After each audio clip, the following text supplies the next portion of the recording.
अऊज़ु बिल्लाहि मिनश्शैतानिर्रजीम बिस्मिल्लाहिर्रहमानिर्रहीम अल्हम्दुलिल्लाहि रब्बिल आलमीन अस्सलातु वस्सलामु अला रसूलिल्लाह सल्लल्लाहु अलैहि वसल्लम रब्बिश्रह ली सदरी वयस्सिर ली अमरी वहलुल उक़्दतम मिन लिसानी यफ़क़हू क़ौली। अस्सलामु अलैकुम रहमतुल्लाहि व बरकातुहू। सब जनाओं को तुम्हें भी ये वीडियो देखने के पहले दरूद और सलाम पढ़ को ये वीडियो देखना शुरू करो। आज का 5 मिनट का मदरसा को अब चलता है सो महीना 10 शव्वालुल मुकर्रम के बारे में, 12 तारीख़ के बारे में इंशाअल्लाह 10 हदीस आती उसे मालूम कर लेने की कोशिश करेंगे। पहली बात इस्लामी तारीख़ के बारे में आज हमें मालूम कर लेती हैं। सो हज़रत खौला बिनते सलाबा रदियल्लाहु अन्हु, हज़रत खौला बिनते सलाबा रदियल्लाहु अन्हा का ताल्लुक़ क़बीले खज़रत से था। जब हुज़ूर सल्लल्लाहु अलैहि वसल्लम मदीना मुनव्वरा तशरीफ़ लाए तो वो पूरे ख़ानदान के साथ इस्लाम में दाखिल हो गई और बैत का शर्फ़ भी हासिल किया। उनके शौहर औस बिन सामित रदियल्लाहु अन्हु ने सबसे पहले उनसे जिहार किया। जिहार का तो तलाक़ कैसे बोलते हैं कि इस्लाम आने के पहले जिहार करके बोलते थे। उसका माना क्या गते यानी यूँ कहा कि तू मुझ पर मेरी माँ की पीठ की तरह है।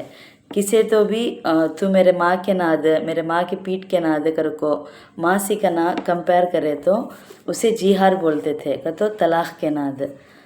इसलिए इस्लाम से पहले जिहार के ज़रिए बीवी को ख़ातान हरम समझा जाता था। इसलिए हज़रत खौला रदियल्लाहु अन्हा फ़ौरन रसूलुल्लाह सल्लल्लाहु अलैहि वसल्लम की खिदमत में पहुँचे और अपने शौहर का हाल बयान करके रोने लगी। चुनाचे अल्लाह ताला ने सूरे मुजादला नाजिल फरमाकर जिहार का हुक्म और कफ़ारा अदा करने का तरीक़ा बताया। अब उन्होंने एक बार उनकी बीवी को जिहार कर बोल डाले बाद नबी पाक सल्लल्लाहु अलैहि वसल्लम का ना करोए। उसके बाद सूरे मुजादला नाजिल फरमाया अल्लाह ताला वो जिहार बोले बाद उसका कफ़ारा अदा करना कर को बोले। कफ़ारा का तो वो बात बोल डाले इस वास्ते उसके बदले में जैसे रोज़े हम ना को ये हो गए तो कैसा 60 आदमी खाना खिलाना ऐसा बोलते हैं कि वैसा जिहार का कफ़ारा क्या कर तो एक ग़ुलाम को आज़ाद करना, 2 महीने रोज़े रखना, 60 आदमी को खाना खिलाना, वो कफ़ारा अदा करना का तरीक़ा बताए। फिर उन्होंने अपने शौहर की तरफ से जिहार का कफ़ारा अदा किया।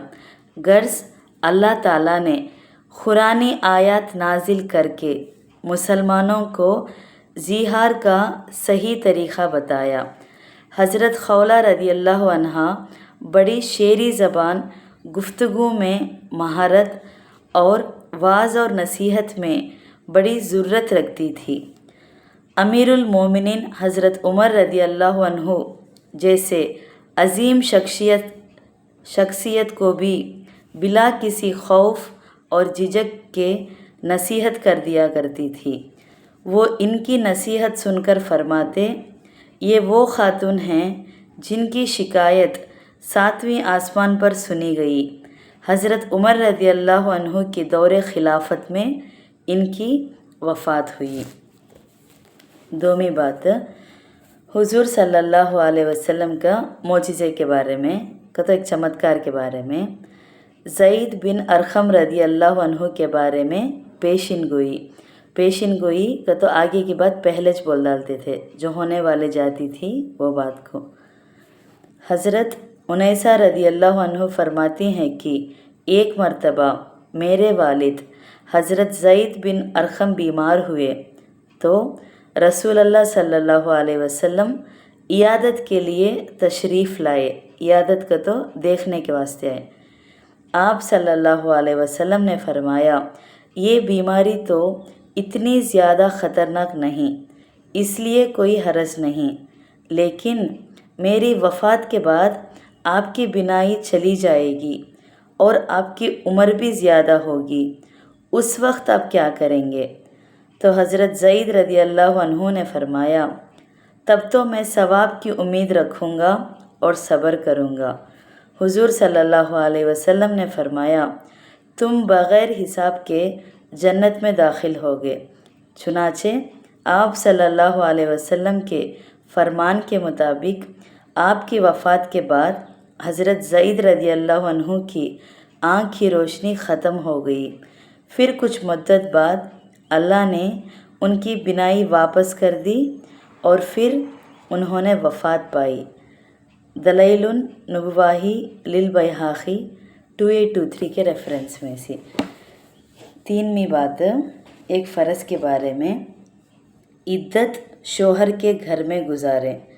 اللہ تعالیٰ ارشاد فرماتے ہیں ان عورتوں کو جن کو تم نے طلاق دی ہے ان کی گھروں سے نہ نکلو اور نہ وہ خود نکلیں مگر یہ کہ وہ کسی کھلی بے حیائی کا ارتکاب کریں۔ سورہ طلاق میں پہلی آیت میں ہے سبات۔ اس میں فائدہ کیا کہتا ہوں؟ عدت کے دوران شوہر کے ذمہ واجب ہے کہ جس بیوی کو طلاق دی ہے اس کو اپنے گھر میں رہائش فراہم کرے، اور عورت کے ذمہ واجب ہے کہ وہ شوہر ہی کے گھر میں عدت گزارے اور کہیں نہ جائے، البتہ کوئی سخت مجبوری ہو تو اور بات ہے۔ 4ویں بات ایک سنت کے بارے میں، دشمن سے بچنے کی دعا۔ رسول اللہ صلی اللہ علیہ وسلم جب کسی قوم سے خوف یا ڈر محسوس کرتے تو یہ دعا پڑھتے، اللہم انا نجعلک فی نحورہم نعوذ بک من شرورہم۔ اس کا ترجمہ کو، اے اللہ ہم تجھ کو ان دشمن کے مقابلے میں پیش کرتے ہیں اور ان کے شر سے پناہ چاہتے ہیں۔ ابو داؤد 1537 ابو موسیٰ اشعری رضی اللہ عنہ کے ریفرنس میں سے۔ 5ویں بات ایک اہم عمل کی فضیلت کے بارے میں، صدقہ سے شیطان کی شکست۔ رسول اللہ صلی اللہ علیہ وسلم نے فرمایا جب کوئی شخص کسی چیز کو صدقے میں نکال دیتا ہے تو 70 شیطانوں کے جبڑے ٹوٹ جاتے ہیں۔ مستدرک 1521 بریدہ رضی اللہ عنہ کے ریفرنس میں سے۔ 6ویں بات ایک گناہ کے بارے میں، ظالموں کی مدد کرنا بھی ظلم ہے۔ قرآن میں اللہ تعالیٰ فرماتے ہیں تم لوگ ظالموں کا ساتھ مت دو ورنہ تم کو بھی جہنم اپنا لپیٹ میں لے لے گی، اور اللہ تعالیٰ کے علاوہ تمہارا کوئی مددگار نہیں ہوگا، پھر تمہاری مدد نہیں کی جائے گی۔ سورہ ہود میں 113 آیت میں ہے سبات۔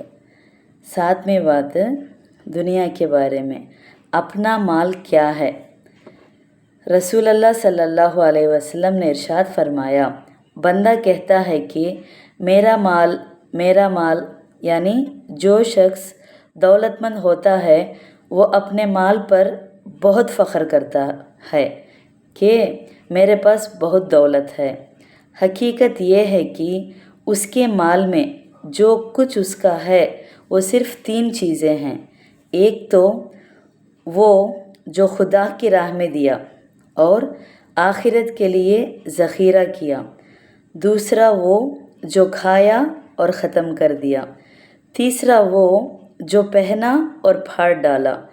ان تینوں چیزوں کے سوا جو کچھ ہے ان سب کو وہ لوگوں کے لیے چھوڑ کر چلا جانے والا ہے۔